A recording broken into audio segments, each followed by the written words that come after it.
नमस्ते दोस्तों। आज फिर एक बार आपका स्वागत है मेरे YouTube चैनल में।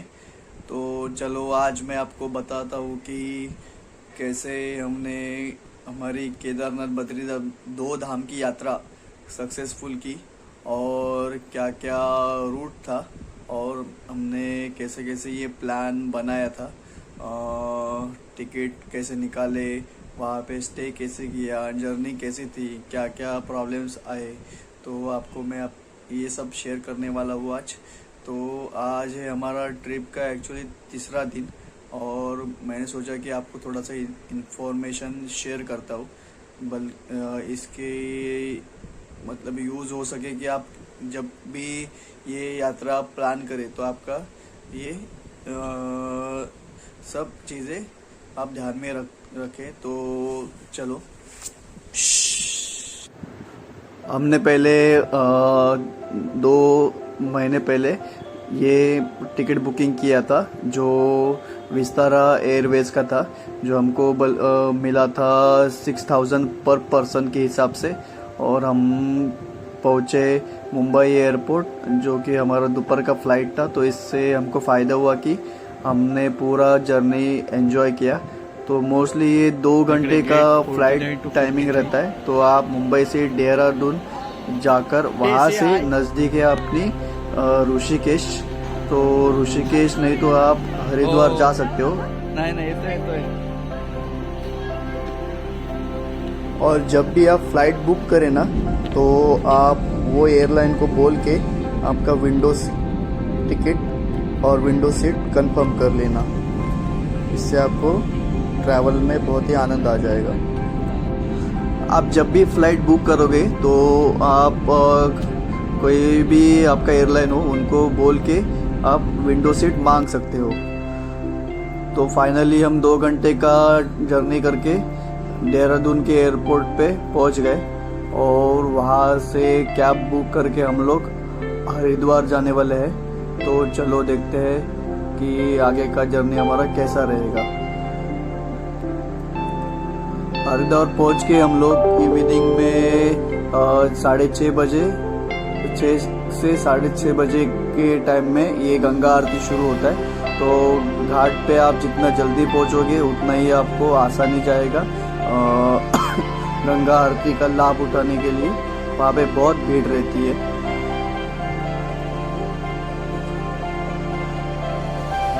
और वहाँ से हम लोग नेक्स्ट डे निकले थे अपना और जब हम नेक्स्ट मॉर्निंग निकले केदारनाथ के लिए, तो आपको बीच में बहुत सारे संगम मिलते हैं, जैसे रुद्रप्रयाग हो, देवप्रयाग हो, विष्णुप्रयाग हो। तो आपका टूर गाइड आपको बताएगा कि कौन सा बेस्ट टाइम है वहाँ पे नीचे जाकर दर्शन लेना। और आप ज़्यादा अंदर मत जाओ, क्योंकि इतना फ्लो मतलब ये रहता है कि आपके साथ कोई भी इंसिडेंट हो सकता है। तो जितना भी आप केयर कर सकते हो खुद की, उतना अच्छा रहेगा।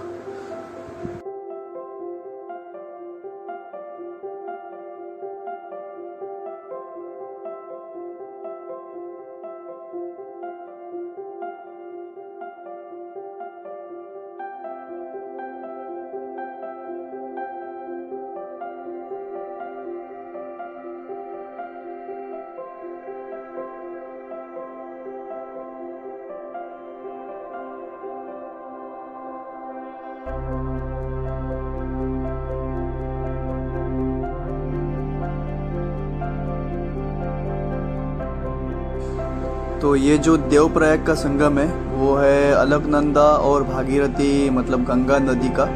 तो बहुत ही मनमोहक नज़ारा था, जहाँ पे आपको 2 नदियाँ एक जगह पे संगम करती हुई दिखती है। और दोनों का पानी देखो, एक का तो पूरा शुद्ध पानी लगता है और दूसरे का पूरा मतलब अनक्लीन बोल सकते हैं उसको, जिसमें ज़्यादा ही मिट्टी का मिश्रण हो।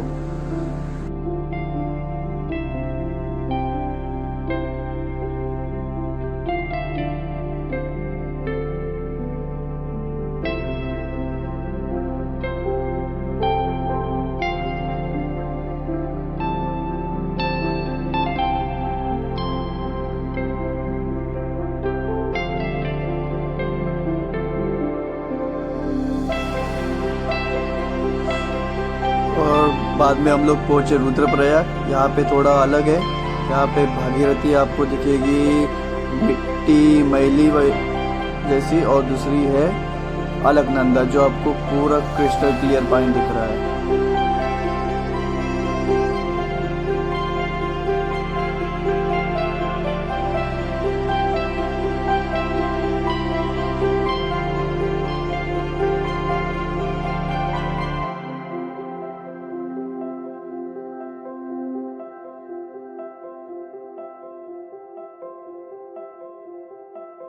और फाइनली हम लोग थर्ड डे निकल पड़े केदारनाथ जी की ओर, जो कि रास्ता बहुत ही लंबा था। और हमने जर्नी एक्चुअली स्टार्ट किया था सुबह के 3 बजे से। तो यहाँ पे पूरा रात भर लोग चलते ही रहते हैं, क्योंकि उसके लिए आपको पहुँचने के लिए 7 से 8 घंटा लगता है। तो चलो देखते हैं कि रास्ते में क्या क्या हमको मिलता है।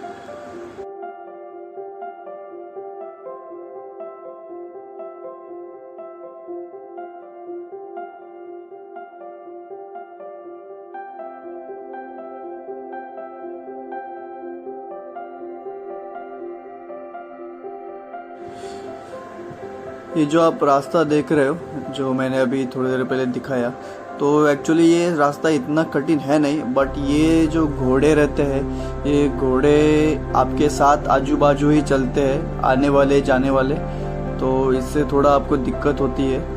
तो आप देख सकते हो, हमने भी थोड़ी देर के बाद 5-6 किलोमीटर डिस्टेंस कवर करने के बाद घोड़े ले लिए, क्योंकि हमारा स्टैमिना उतना ही था, जिसे आप पूछ सकते हो।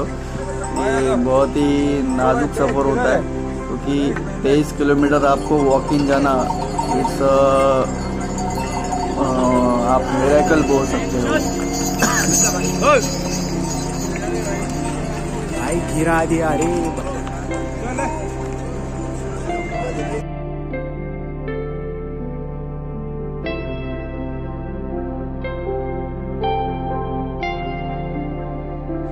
और ऊपर पहुंचते ही हमारा स्वागत ये बड़े बड़े छोटे छोटे बर्फ़ के गोले ने किया।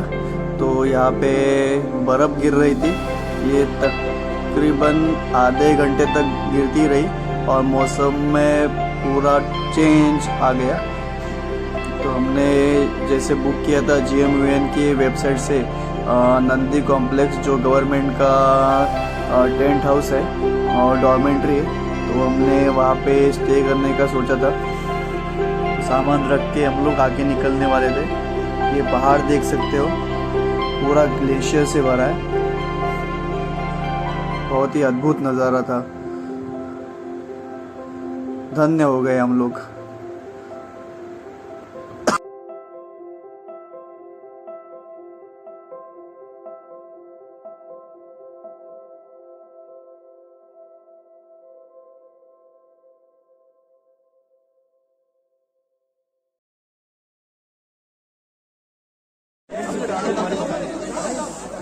भाइयों, अभी देखो हमारा केदारनाथ जी का दर्शन तो हो गया है।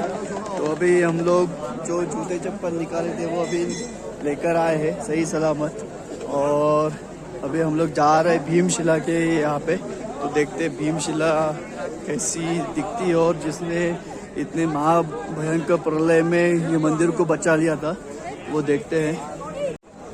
तो ये है भीमशिला के ओर जाने वाला मार्ग, ऐसे कुछ।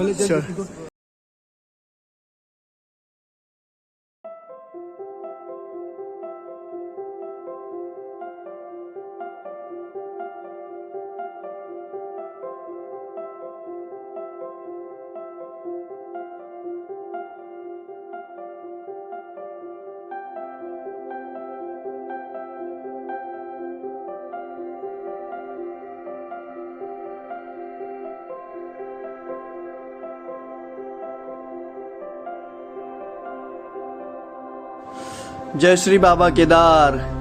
हमने ट्रिप प्लान किया था अक्टूबर में, तो आप भी अगर ट्रिप प्लान करना चाहते हो तो अक्टूबर में ही कर कीजिए, क्योंकि आपको इसमें बजट में भी सस्ता पड़ेगा, और होटल्स और खाना भी और जो भीड़ रहती है दर्शन के लिए वो भी आपको आधे से 1 घंटे में आपका दर्शन हो जाएगा।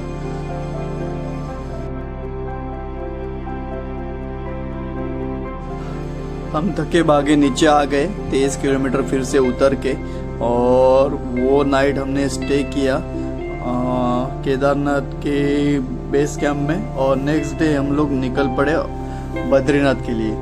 तो ये है बद्रीनाथ का नज़ारा जो है मार्केट एरिया, और यहाँ से आप आगे जाके बद्रीनाथ जी के दर्शन कर सकते हैं। तो चलो दिखाते हैं बद्रीनाथ जी के परम दर्शन और मंदिर का नज़ारा आपको।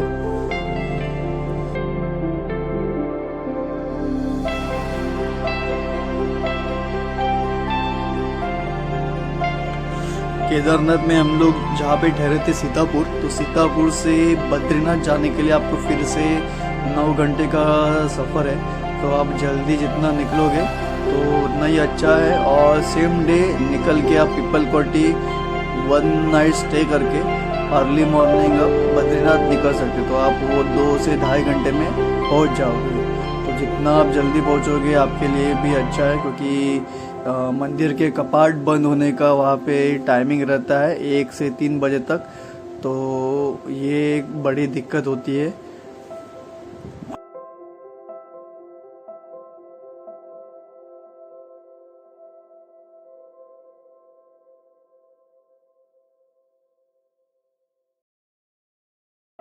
यहाँ पे आपको ठंड के कपड़े बहुत मिलेंगे, आइटम्स भी बहुत मिलेंगे, जैसे हो शाल हो या गले का मफलर हो, ऐसी बहुत सारी चीज़ें। बट मतलब ये मेरा मानना है कि आप जितना भी हो सके यहाँ पे कम शॉपिंग कीजिए, क्योंकि चीज़ें थोड़ी ज़्यादा महंगी है।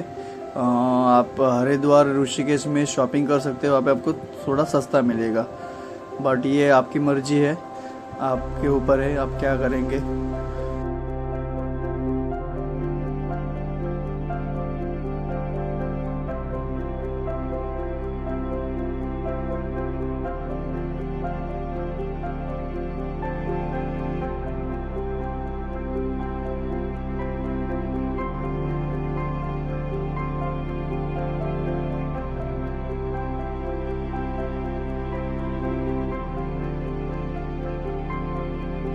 तो ये है बद्रीनारायण जी का मंदिर, कितना भव्य और सुंदर नज़ारा है, और इतना बढ़िया नक्शी काम किया है इसके ऊपर कि आप देखते ही रह जाते हो। और रात का नज़ारा तो और ही बहुत प्यारा लगता है।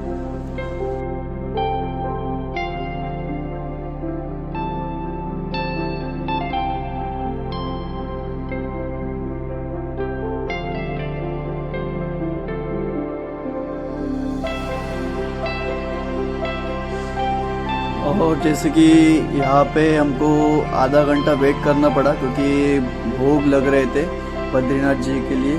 और थोड़ी देर के बाद, आधे घंटे के बाद लाइन चलना शुरू हो गया, और हमारा दर्शन का जो ये रहता है, आप बोल सकते हो टाइमिंग, वो आने का था। तो चलो देखते हैं।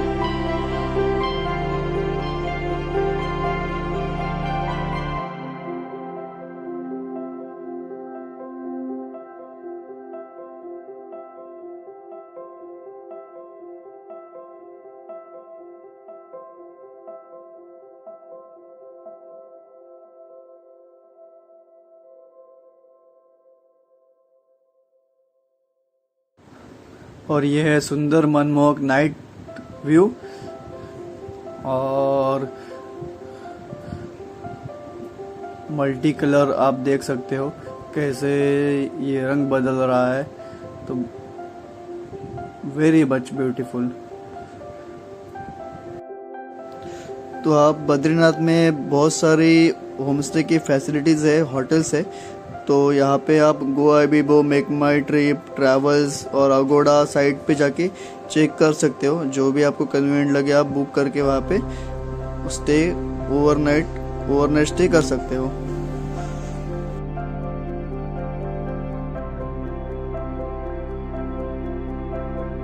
अगले दिन हम लोग पहुँचे माना गाँव। तो भारत का आखिरी गांव। और यहाँ पे आप देख सकते हो ये जो 95 प्लस ईयर की ओल्ड लेडी है जो काम कर रही है। तो हमने इनसे एक ये वुलन वाला कपड़ा खरीदा, बहुत ही प्यारी लगी है, नानी बोल सकते हैं।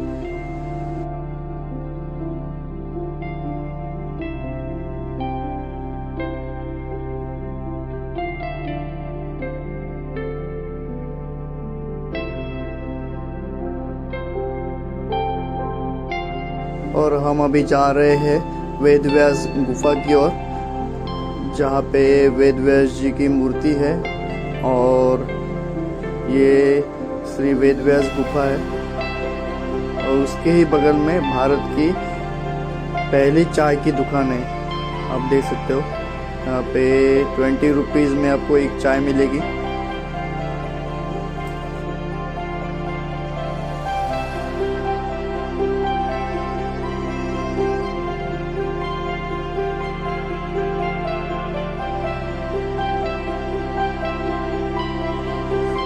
और जिस दिन हमारा रिटर्न जर्नी था उस दिन हम लोग गए जोशी मठ, जो कि प्रसिद्ध है नरसिंह अवतार के लिए, जहाँ पे नरसिंह जी का मंदिर है। ये भारत का इकलौता मंदिर है। ये देखिए, ये चित्र आपको पूरी कथा बता देगा। बहुत ही मोहक नज़ारा लगा मंदिर परिसर का। और हमको यहाँ पे आरती भी मिली, बट अंदर फोटोग्राफी और वीडियोग्राफी अलाउड नहीं, तो इसलिए हम आपको कुछ दिखा नहीं सके।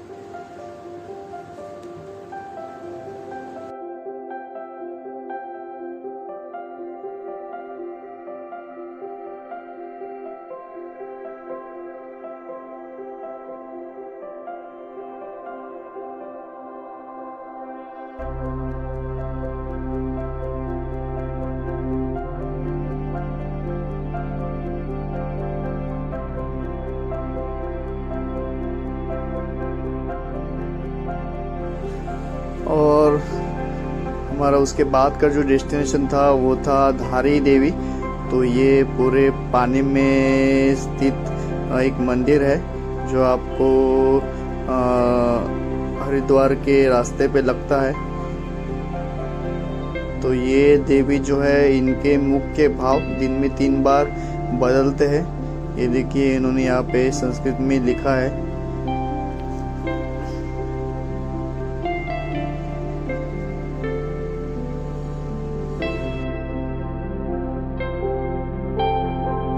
और ये धारी देवी का डिटेल मैंने, और एक मेरा वीडियो है जो धारी देवी के लिए मैंने बनाया, तो उसमें आपको दर्शन भी हो जाएंगे, तो आप वो देख सकते हो।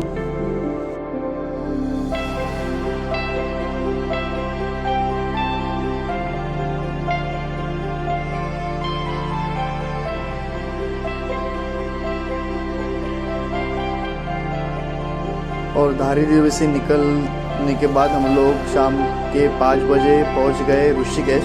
और ऋषिकेश के मार्केट में उतर के हमने ये राम झूला देखना चाहा। तो आप देख सकते हो ये झूला है, और इसके बगल में है लक्ष्मण झूला, बट लक्ष्मण झूला कुछ मेंटेनेंस के वजह से बंद था।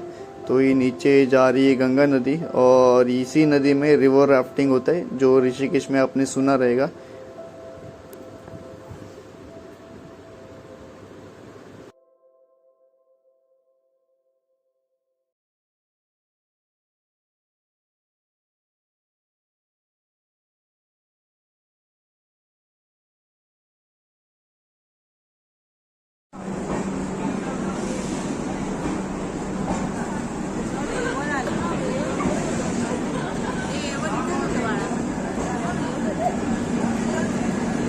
तो चलो देखते हैं कि हमारा रिटर्न जर्नी कैसा रहा। तो पहले हमने हरिद्वार से ट्रेन पकड़ा जो हमको हजरत निजामुद्दीन तक लेके गई, और ये ट्रेन 12:30 से लेके सुबह 4 बजे तक डिस्टेंस ट्रैवल करने के बाद हमारा सेम स्टेशन से, हजरत निजामुद्दीन से राजधानी एक्सप्रेस था जो मडगांव तक जाता है, तो हमको पनवेल उतरना था। तो ये ट्रेन आपको 1 डे में पनवेल तक लेके जाती है। अराउंड 11 बजे नाइट में हम लोग सेम डे पनवेल उतर गए और वहाँ से हम लोग घर पे आ गए। तो हमको ये पूरा ट्रिप जो 7 दिन का था, हमको 22,000 में ये पड़ा। तो इसमें पूरा सहयोग दिया हमारी श्रद्धा साहू मैडम, जो कि हमारी टूर ऑर्गेनाइजर थे, बट लो बजट टूर ये मैडम अरेंज करती है। तो मैं ये पूरा डिटेल उनका डिस्क्रिप्शन में दे दूंगा, तो आपको अगर चाहिए तो उनसे आप कांटेक्ट कर सकते हो। सो थैंक यू, ओवरऑल मस्त एक्सपीरियंस था and whole credit goes to my partners Pradnya and our common friend Vaishnavi Kadam. And so big thumbs up to everyone and you also for supporting me for watching this video. So please share, subscribe and like the video. Thank you.